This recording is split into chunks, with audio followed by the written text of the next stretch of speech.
Merhaba arkadaşlar, kanalıma hoş geldiniz. Bugün sizlere şömine nasıl temizlenir bununla ilgili bir video çekmek istedim. Yorumlarda falan sorulduğu için. Öncelikle şöyle bir ekipman seti aldım. Burada gördüğünüz gibi süpürgesinden tutun da küreğine kadar birçok aksesuar mevcut.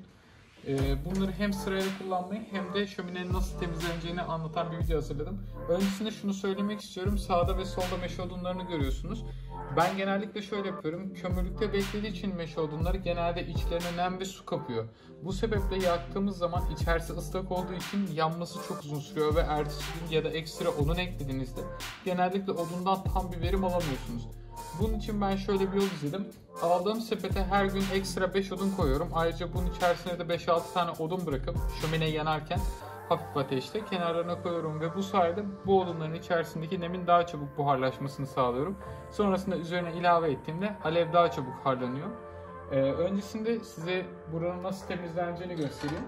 Şimdi gördüğünüz gibi aldığım setin içerisinde bir tane fırça var. Bununla ilgili olarak size yorumlarda bunun dilerseniz linkini de bırakabilirim. Normal bir şekilde böyle alıyoruz. Bir çöp poşetine ya da koyabileceğiniz bir yere bu şekilde tamamını koymaya çalışıyorsunuz. Mümkün olduğunca koymaya çalışın. Tamamını koymak zorunda değilsiniz çünkü burada bir püf noktası daha var bunun. Şöyle görmüş olduğunuz gibi ben alabildiğim kadarını almaya çalışıyorum. Bununla beraber bazı şöminelerde şöyle özellikler var. Mesela şu ön tarafını böyle söküp çıkartabiliyorsunuz. Ki ekstra kolaylık olur sizin için, tavsiye ederim. Çünkü her şöminenin kendine göre farklı özellikleri var. Kimi su püskürtmeli, kimi farklı özellikte.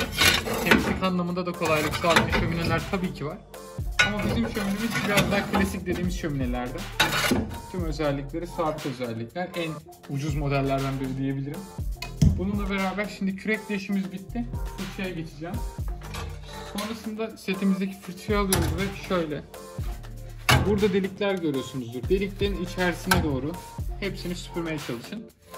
Yani muhakkak başaramazsınız hepsini süpürmeyi de olabildiği kadar temiz olması her zaman daha iyi.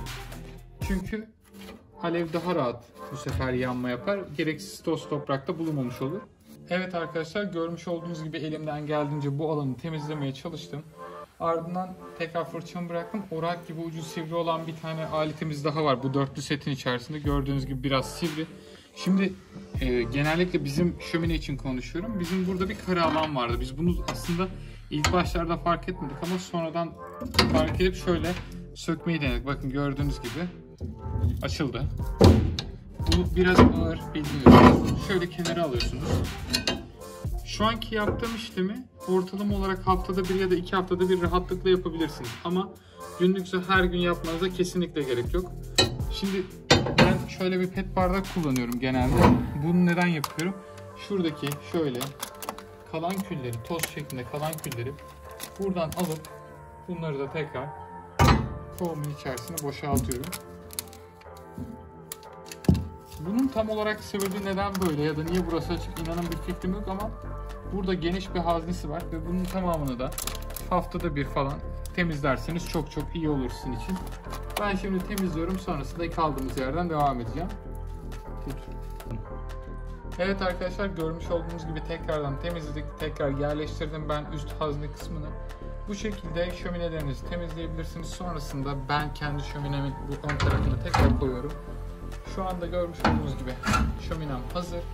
Tekrardan rahatlıkla kullanabilirsiniz. Bir hafta boyunca o alt kül hazne kısmında kesinlikle bir problem yaşamazsınız.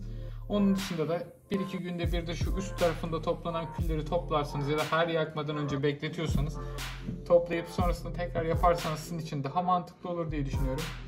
Videomu izlediğiniz için teşekkür ederim. Videoyu beğenmeyi ve kanalıma abone olmayı unutmayın lütfen. Kartlarda da özellikle şömine nasıl yıkılır videosunu da ekledim. Oraya tıklayıp şöminenin nasıl yıkıldığını da rahatlıkla izleyip anlayabilirsiniz. Merak ettiğiniz tüm her şeyi yorumlar kısmında sormaktan lütfen çekinmeyin. Mümkün olduğunca en kısa sürede hepsini tek tek yanıtlamaya çalışıyorum. Beni izlediğiniz ve kanalıma abone olduğunuz için teşekkür ederim. İyi günler.